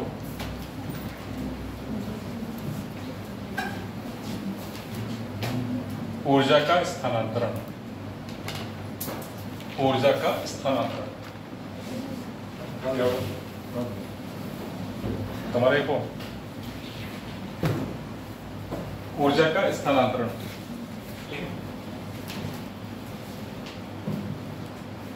ऊर्जा किस रूप में बहेगी या ऊर्जा का संचार किस रूप में होगा? पारितंत्र में खाने के रूप में, ठीक है, फूड की फॉर्म में होता है। ऊर्जा का संचार किस फॉर्म में होगा? फूड की फॉर्म में। ठीक है, तो ऊर्जा हमेशा एक ट्रॉफिक लेवल से दूसरे ट्रॉफिक लेवल में जाएगी, तो किस फॉर्म में जाएगी? खाने के फॉर्म में जाएगी। और ऊर्जा जब एक ट्रॉफिक लेवल से दूसरे ट्रॉफिक लेवल में जाएगी तो उस ऊर्जा का केवल 10% ही जाएगा, जिसको लैंडमैन्स एनर्जी ट्रांसफॉर्मेशन कहते हैं, एनर्जी ट्रांसफरेंस कहते हैं। तो ये लैंडमैन्स एनर्जी रूल, तो केवल 10% ऊर्जा ही अगले ट्रॉफिक लेवल में जाएगी। ठीक है, तो ये भी याद रखना है। एनर्जी का फ्लो होता है, यानी कि एनर्जी का बहाव होगा किसी खाद्य श्रृंखला में, वो कैसा होगा, बहुदिशीय होगा या एक दिशात्मक होगा। तो एक दिशात्मक होता है, यूनिडायरेक्शनल। ठीक है, इसमें दो बातें और याद रखनी है यहाँ पे कि जो एनर्जी फ्लो का कॉन्सेप्ट है ये थर्मोडायनेमिक यानी ऊष्मागतिकी के पहले व दूसरे नियम को फॉलो करता है। एनर्जी फ्लो ऊष्मागतिकी के पहले व दूसरे नियम को फॉलो करता है। ठीक है, और उसमें पहला नियम क्या है, ऊर्जा संरक्षण का नियम, अर्थात ऊर्जा ना तो बनाई जा सकती है ना तो उसे खत्म किया सकता है, बल्कि एक फॉर्म से दूसरी अवस्था में उसको कन्वर्ट किया सकता है। ये क्या कहलाता है, फर्स्ट लॉ ऑफ थर्मोडायनेमिक्स। दूसरा लॉ क्या कहलाता है थर्मोडायनेमिक का, दूसरा लॉ ये कहता है कोई भी एनर्जी ट्रांसफॉर्मेशन 100% इफिशिएंट नहीं होता है। मतलब कोई भी ऊर्जा का जो स्थानांतरण है वो 100% नहीं होगा। ठीक है, उसमें से कुछ ऊर्जा हमेशा निर्मुक्त हो जाएगी वायुमंडल में ऊष्मा के रूप में या हीट के रूप में। ठीक है, तो क्या कहता है, no energy transformation is 100% efficient होता है। ऊर्जा का 100% स्थानांतरण संभव नहीं है। क्यों संभव नहीं है, जाहिर सी बात, हम लोग श्वसन में इस्तेमाल करते हैं ना, श्वसन में कोई भी पौधे भी श्वसन में इस्तेमाल करते हैं, तभी तो हम एनपी भी इस्तेमाल करते हैं। अगर खरगोश को कोई खाएगा तो उस जो खाने वाला है उसको कितनी परसेंट ऊर्जा मिलेगी, खरगोश की 10%, बाकी कहाँ गई, रेस्पिरेशन के रूप से निकल गई। तो क्या होता है कि ऊर्जा का केवल कितना स्थानांतरित होता है, 10% ही मिलता है अगले ट्रॉफिक लेवल में। अगर 100 है तो अगले में क्या मिले, 1000 से बात करते हैं। अगर पौधे में कितना है, 1000, ये पौधे हैं, तो यहाँ खरगोश को कितना मिलेगा, 100 मिलेगा। ठीक है, और आगे जाएंगे, लोमड़ी मान लो हमने यहाँ पे ले लिया, इसका 10% निकालो कितना होगा, 10 होगा। निकालना नहीं है, 10% ही मिलेगा, 10% मिलेगा। 90% क्या होगा, 10% तो 100 का 10% तो 10 ही हुआ ना, वो सही कह रहे हो। लेकिन यहाँ केवल 10% मिलना है, 90% क्या हो रहा है, 90% ऊष्मा के रूप में वायुमंडल में चला जाता है। ठीक है, तो केवल 10% मिल रहा है। ठीक है, तो ये समझ में आ रहा है। तो इसी तरीके से ये चलता है, इसको 10% रूल कहते हैं, लिंडमैन ने दिया था। तो साइंटिस्ट का नाम भी याद रखना है, लिंडमैन ने दिया था 10% एनर्जी रूल। ठीक, तो इसमें कुछ बेसिक बातें हैं, लिख दो। नंबर 1, ऊर्जा का स्थानांतरण। ऊर्जा का स्थानांतरण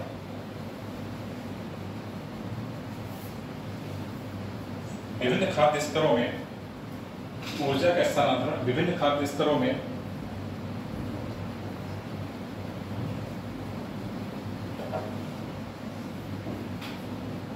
ऊर्जा का स्थानांतरण विभिन्न खाद्य स्तरों में भोजन के रूप में होता है। भोजन के रूप में होता है।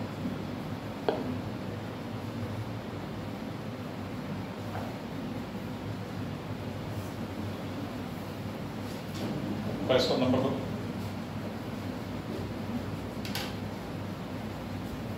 एक खाद्य स्तर से, एक खाद्य स्तर जिसको ट्रॉफिक लेवल बोला जाता है, इंग्लिश में क्या बोलते हैं, ट्रॉफिक लेवल। एक खाद्य स्तर से दूसरे खाद्य स्तर में केवल 10% ऊर्जा ही, केवल 10% ऊर्जा ही पहुंचती है, केवल 10% ऊर्जा ही पहुंचती है। शेष ऊष्मा के रूप में, शेष ऊष्मा के रूप में वायुमंडल में निर्मुक्त हो जाती है। शेष ऊष्मा के रूप में वायुमंडल में निर्मुक्त हो जाती है, कॉमा,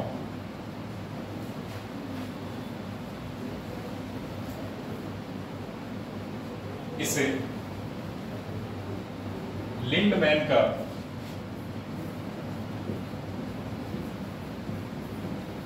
इसे लिंडमैन का 10%, इसे लिंडमैन का 10% ऊर्जा का नियम कहा जाता है। इसे लिंडमैन का 10% ऊर्जा का नियम कहा जाता है।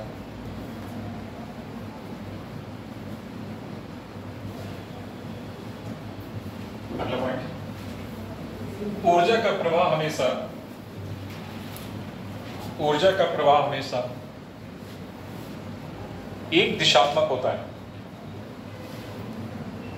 ऊर्जा का प्रवाह हमेशा एक दिशात्मक होता है।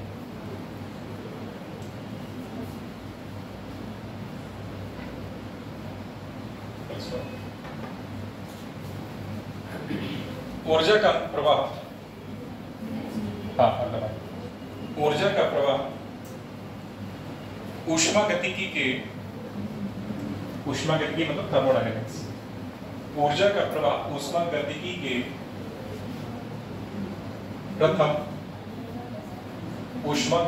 के प्रथम व द्वितीय नियम का अनुपालन करता है। द्वितीय नियम का अनुपालन करता है।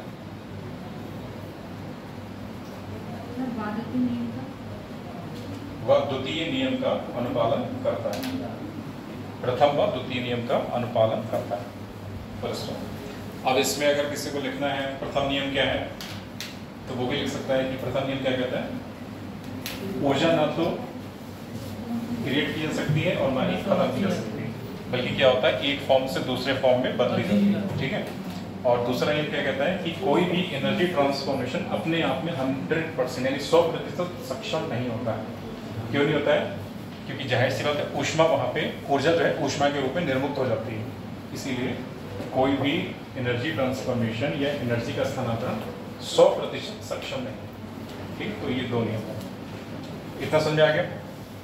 चलो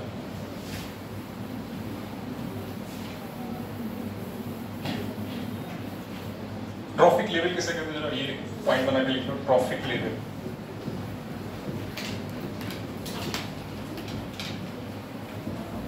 इसको हिंदी में बोलते हैं खाद्य स्तर।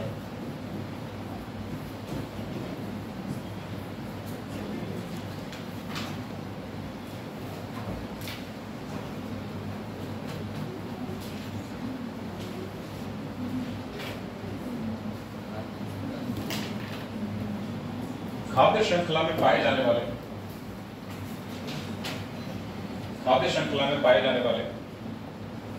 विभिन्न पोषक स्तरों को खाद्य श्रृंखला में पाए जाने वाले विभिन्न पोषक स्तरों को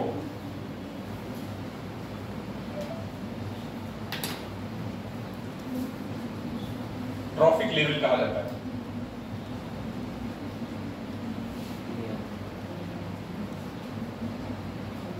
विभिन्न पोषक स्तरों को ट्रॉफिक लेवल कहा जाता है। ठीक है। अब एक्चुअल में ट्रॉफिक लेवल में क्या होता है? Trophic level is a group of organisms. क्या होता है ट्रॉफिक लेवल? जाहिर सी बात है कुछ ग्रुप ही तो होगा ऑर्गेनिजम्स का। तो क्या होता है ट्रॉफिक लेवल? तो यहाँ पे ब्रैकेट में लिखोगे ट्रॉफिक लेवल क्या होता है? Group of organism.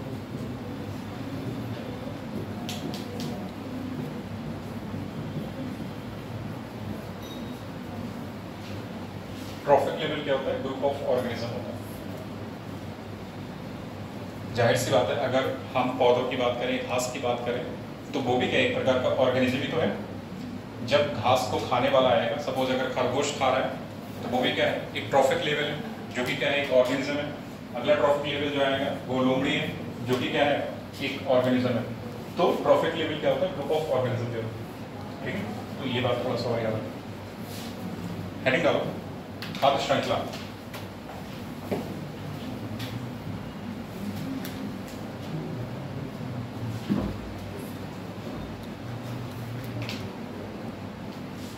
खाद्य श्रृंखला, खाद्य श्रृंखला क्या होता है? अरे वो तो हिंदी बता रहे हो, खाद्य श्रृंखला इंग्लिश हिंदी मत बताओ, इसके बारे में बताओ क्या होता है। मतलब ये होता है जैसे कि इसमें कंज्यूमर और डिकम्पोजर एक दूसरे से डिकम्पोजर कहाँ से आ जाएंगे इसमें? डिकम्पोजर इसमें नहीं आएंगे। नहीं, कंज्यूमर और प्रोड्यूसर एक दूसरे से, प्रोड्यूसर पहले, कंज्यूमर बाद में। हाँ, एक ये पहले दूसरे से प्रोड्यूसर है। एनर्जी लेते हैं। फूड चेन भी दो प्रकार की होती हैं। एक होती है ग्रेजिंग ग्रेजिंग फूड चेन, और एक होती है डेट्राइटस फूड चेन। इसमें आएगा डिकम्पोजर डेट्राइटस वाली में, डेट्राइटस फूड चेन। डेट्राइटस को डेट्राइटस ही लिखा जाएगा वहाँ पे एग्जाम में, उसकी हिंदी ऐसे ही लिख के पूछी जा सकती है, ठीक है, इसीलिए इसको ऐसे डेट्राइटस फूड चेन और ग्रेजिंग। ग्रेजिंग का मतलब होता है चरना, ठीक, ग्रेज का मतलब क्या होता है चरना। तो एक तरीके से घास में जो पाने वाली या जो घास के मैदान में जो श्रृंखला पाई जाएगी उसको क्या बोलेंगे, ग्रेजिंग फूड चेन, ठीक है। तो फूड चेन दो प्रकार की है, एक ग्रेजिंग है, एक डेट्राइटस है, डेट्राइटस फूड चेन। तो सबसे पहले फूड चेन के बारे में लिखो कि फूड चेन क्या होती है।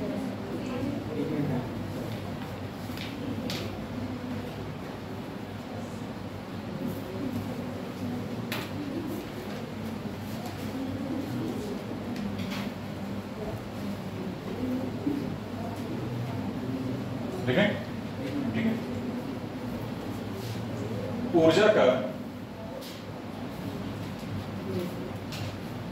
ऊर्जा का एक रेखीय प्रवाह, ऊर्जा का एक रेखीय प्रवाह जो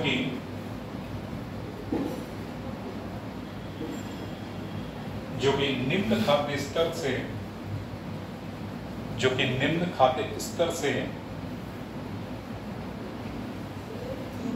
उच्च खाद्य स्तर की तरफ, जो कि निम्न खाद्य स्तर से उच्च खाद्य स्तर की तरफ होता है,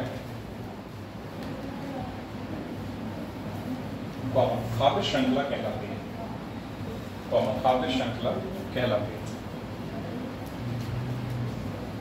अब जिसको अगर एक लाइन में समझना है तो उसको ऐसे लिख सकते हो, फूड चेन होती क्या है, simplified linear feeding pathway, simplified linear feeding pathway. बस इतना सा लिख दिया, कहानी खत्म, समझ में आ जाएगा कि क्या होता है। सिंप्लीफाइड लीनियर और बनेगा लीनियर फीडिंग पाथवे, मतलब सरलतम रेखीय जो आहार पाथवे है, आहार श्रृंखला, उसको क्या बोलते हैं, खाद्य श्रृंखला। सिंप्लीफाइड लीनियर फीडिंग पाथवे क्या कहलाती है, खाद्य श्रृंखला या फूड चेन कहलाती है। तो इसमें पॉइंट मिला के नंबर 1 लिखा grazing food chain, grazing food chain.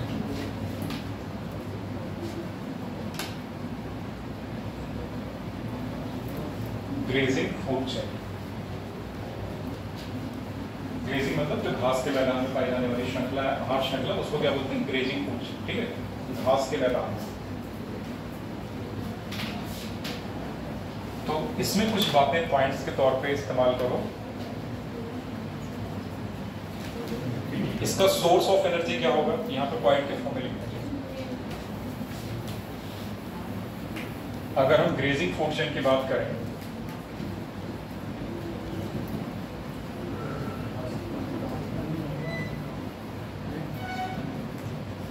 तो इसको पॉइंट्स में लिख लो। पहला पॉइंट लिखो इसमें, ये शुरू कहां से होगी, पहली बात तो ये होगी, शुरू कहां से होगी, उत्पादक। इसकी शुरुआत कहां से होगी, शुरुआत कहां से होगी, उत्पादक से होगी,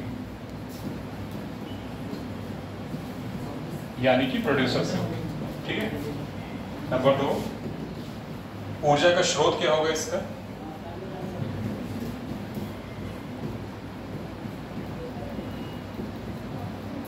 ऊर्जा का स्रोत इसका होगा सूर्य।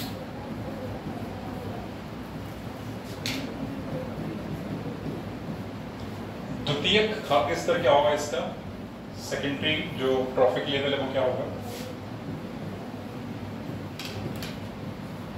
द्वितीयक खाद्य स्तर क्या होगा,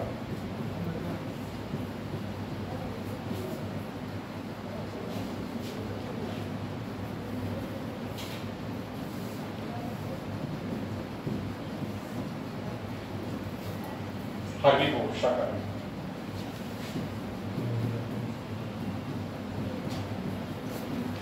कहाँ पाई जाएगी,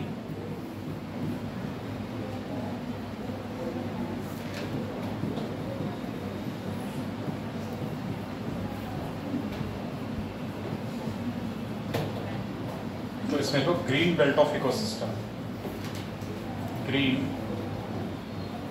बेल्ट ऑफ इकोसिस्टम।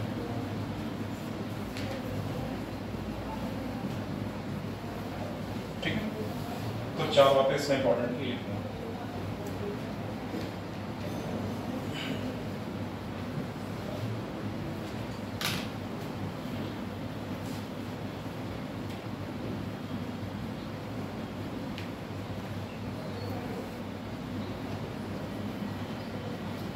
हो गया, बिठा दे बेटा इसको। हो गया, लिखो नंबर 2 लिखो, detritus food chain, detritus food chain.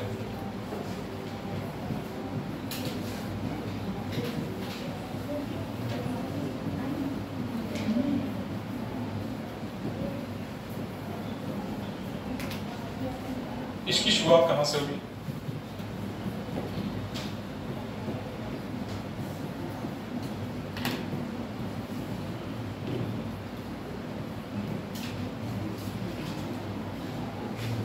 Dead organic matter, यानी कि जो सड़ा हुआ मृत शरीर है ना, किसी जानवर का सड़ा हुआ मृत शरीर, किसी भी दूसरे जीव का मृत शरीर है, वहां से dead organic matter, dead organic matter.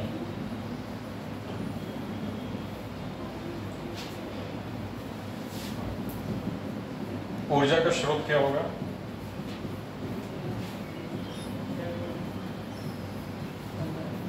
Same लिख लो, डेड ऑर्गेनिक मैटर। ऊर्जा का स्रोत यहाँ पे सम नहीं होगा सर ये ना मरा हुआ। हाँ, वही इसकी ऊर्जा का स्रोत होगा। ठीक, तो ऊर्जा का स्रोत क्या होगा यहाँ पे? Dead organic matter. ठीक है, दोनों में अंतर समझ आ गया। ब्रीदिंग में ऊर्जा का स्रोत क्या है? सूर्य। यहाँ ऊर्जा का स्रोत क्या है? Dead organic matter.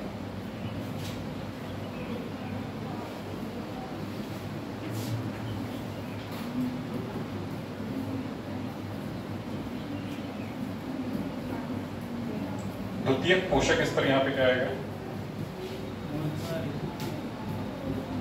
Detritivore. Detritivore मतलब क्या होता है? जो डेड ऑर्गेनिक मैटर को खाएंगे उनको क्या बोलेंगे? डेट्रीवोर। जो डेड ऑर्गेनिक मैटर होगा इसको क्या बोलेंगे? डेट्रीटस। यहाँ पे ब्रैकेट में लिखना, detritus.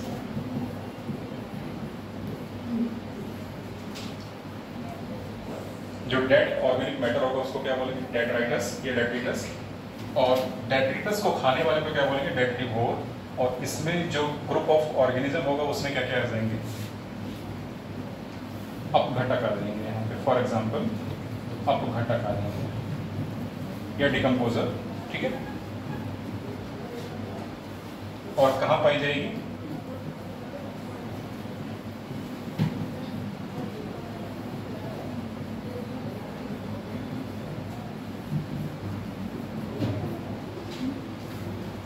Brown belt of ecosystem. Brown का मतलब जो जानवर सड़ा मारे जाते हैं ना, उनको ब्राउन बेल्ट में रखा जाता है। तो ब्राउन बेल्ट ऑफ इकोसिस्टम,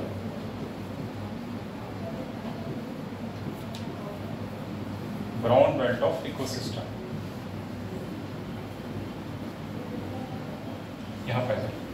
ठीक है, तो ग्रेजिंग फूड चेन और डेट्रिटस फूड चेन दोनों में अंतर पता चल गया क्या होता है। ठीक है, और फूड चेन देख लिया कि होती क्या है वास्तव में, और इसके एग्जाम्पल देख लो जरा क्या होता है फूड चेन के। लिखिए, इतना लिखिए।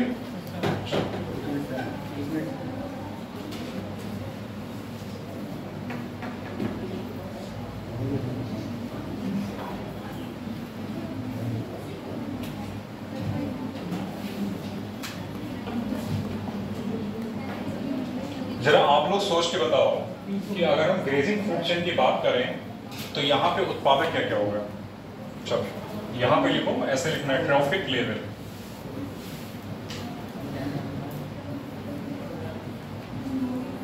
ट्रॉफिक लेवल, ठीक है। और ये किसकी बात कर रहे हैं? ग्रेजिंग फूड चेन की हम लोग बात कर रहे हैं। Grazing food chain.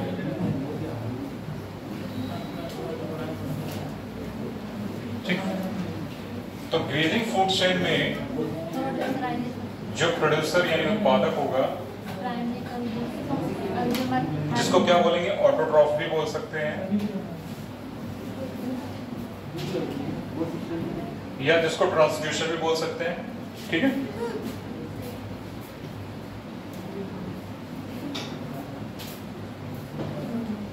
ये क्या होगा यहाँ पे,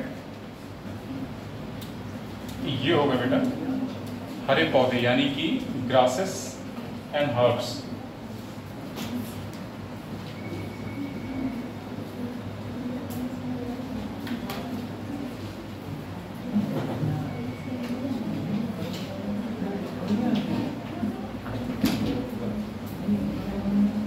ठीक है, घास और छोटे छोटे पौधे, हरे पौधे। अगला जो ट्रॉफिक लेवल होगा वो क्या होगा,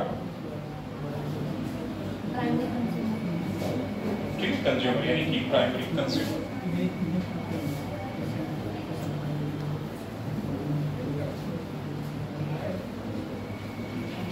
और प्राइमरी कंज्यूमर में कौन आएगा, हर्बीवोर। हमेशा याद रखना है, हर्बीवोर क्या होता है, हमेशा प्राइमरी कंज्यूमर।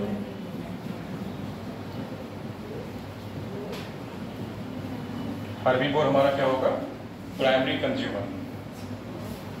इसमें कौन आएगा, ग्रास को कौन खाता है, टिड्डे वगैरह खाते हैं ना, टिड्डा यानी ग्रासहोपर वगैरह खाता है,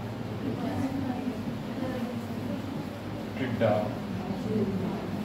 और कीट खाएंगे घास को। ठीक है, इसके अलावा रोडेंट्स भी खा सकते हैं इसको, रोडेंट्स, रोडेंट्स यानी चूहे।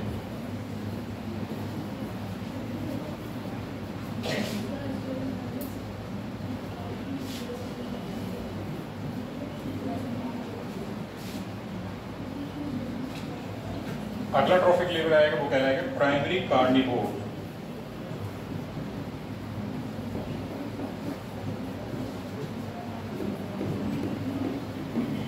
और इसी को बोलेंगे सेकेंडरी कंज्यूमर। ठीक है, प्राइमरी कार्निवोर का ही नाम होता है सेकेंडरी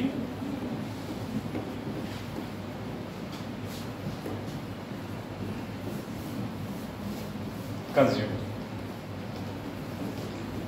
यहां कौन आएगा,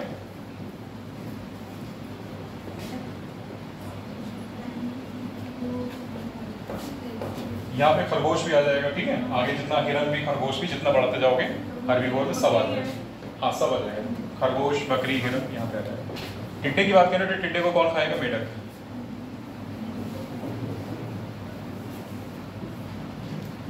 ठीक है,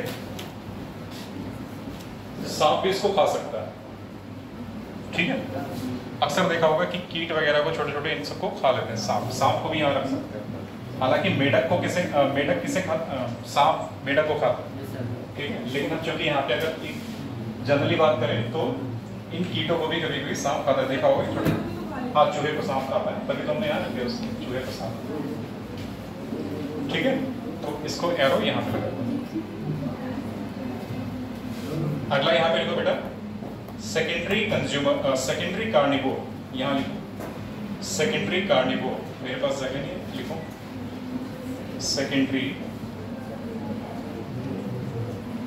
सेकेंडरी कार्निवोर।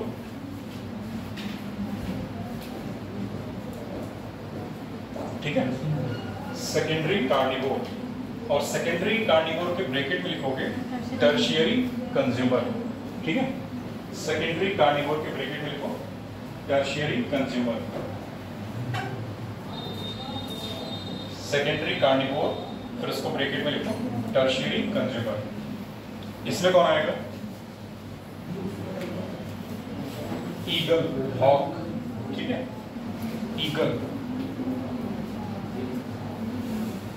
हॉक मतलब चील और बाज। ठीक है, और मंगूस जो नेवला बोलते हैं, नेवला भी क्या जाएगा। और अगर हम यहाँ पे हिरन रख देंगे, खरगोश अगर मान लो हमने यहाँ रख दिया खरगोश, तो यहाँ खरगोश को खाने वाले को क्या लिख देंगे, लोमड़ी लिख देंगे। और लोमड़ी को कौन मार देगा, शेर। तो फिर यहाँ पे शेर लिख। ठीक है, तो इस तरीके से इसमें दो जो है पारितंत्र इन्वॉल्व हो गए हैं ग्रास में, क्योंकि हमने बात तो की थी ग्रेजिंग की, ग्रासलैंड वाले की, लेकिन फॉरेस्ट वाला भी इसमें आ गया। क्योंकि फॉरेस्ट कैसे आ गया, खरगोश अल्टीमेटली कहाँ जाएगा, फॉरेस्ट में जाएगा तो लोमड़ी उसको खाएगी। लोमड़ी कहाँ मिलेंगे, जंगल में, ठीक है। तो लोमड़ी को कौन खाने वाला हो जाएगा, शेर। तो यहाँ पे दो पारितंत्र की बात होगी, ग्रासलैंड की और फॉरेस्ट इकोसिस्टम की बात होगी। तो इस तरीके से इसको बनाओ।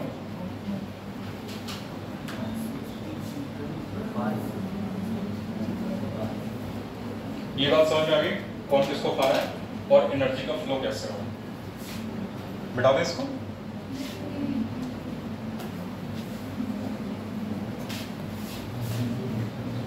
सर टाइम हो गया। टाइम हो गया।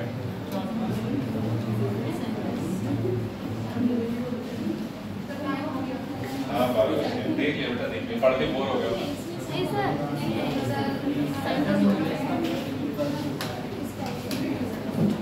चलो फिर आगे कल इसको पॉज करो वीडियो को। वीडियो पॉज करो ही।